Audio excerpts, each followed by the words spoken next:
Hello, I'm Fiona Porter from Cotswold Country Flowers, and I'm based near Stroud in Gloucestershire, and this is the 4th year that I've been in business.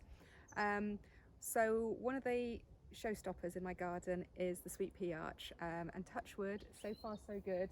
It's been pretty good for the last few seasons, and we grow it over this arch that we make out of local hazel. Hopefully this one will last 2 seasons.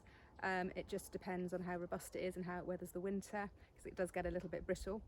This one is pretty strong, so we're quite confident, quietly confident that this one will last, and we won't have to do it again next season. So I'm just going to talk you through some of the things that how I grow my sweet peas. Okay, so how come our sweet peas, touch wood, are usually really good?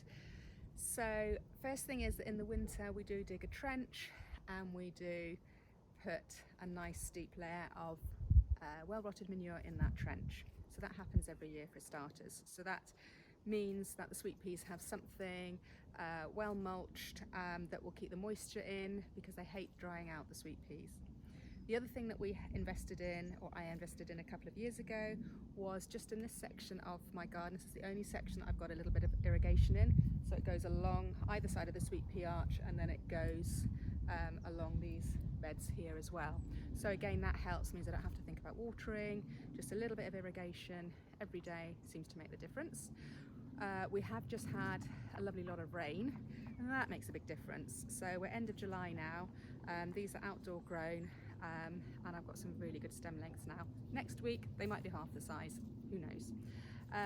So as for growing them, so I do attempt to make a start in the autumn and keep them over the winter in the greenhouse, and then I start again in January, February time, just do a few at a time.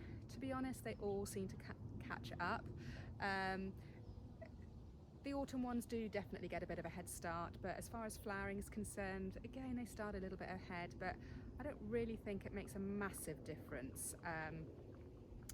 So as far as the varieties I've grown this year, I've been really happy with the quality of the sweet peas this year. Some was leftover seed, admittedly, and some was also from 2 mixtures that I got from Roger Parsons, who's also a member of Flowers from the Farm. The bouquet mixture and summer romance, that's right. So so they're just, yeah, a recommended mix for cutting, and they have been amazing. I did have some other ones thrown in there: Jimmy Shand, Anniversary, Astronaut. I had some leftovers. I think there was something else, but I can't remember at the moment.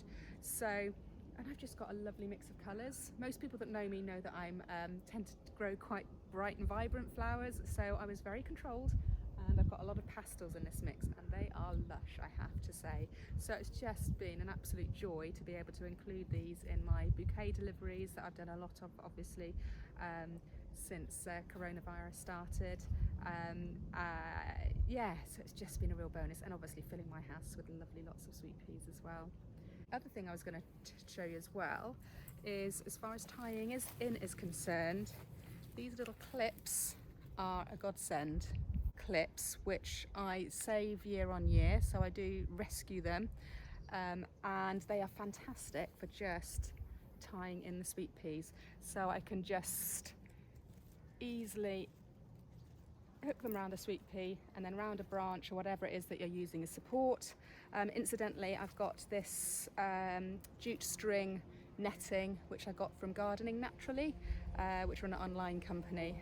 So I think there's about 3 long bits, I believe, we used, 1 down each side, and then the leftovers we used over the end, so it covered the whole thing. So the sweet peas do need some support, and I just find this probably won't last another season, but it looks much prettier than the plastic netting, and obviously it's biodegradable.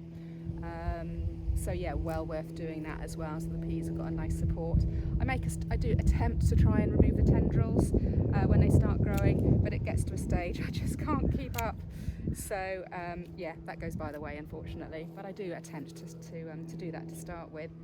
So yeah, fairly rough and ready. I don't get obsessed by it. It takes a lot of time.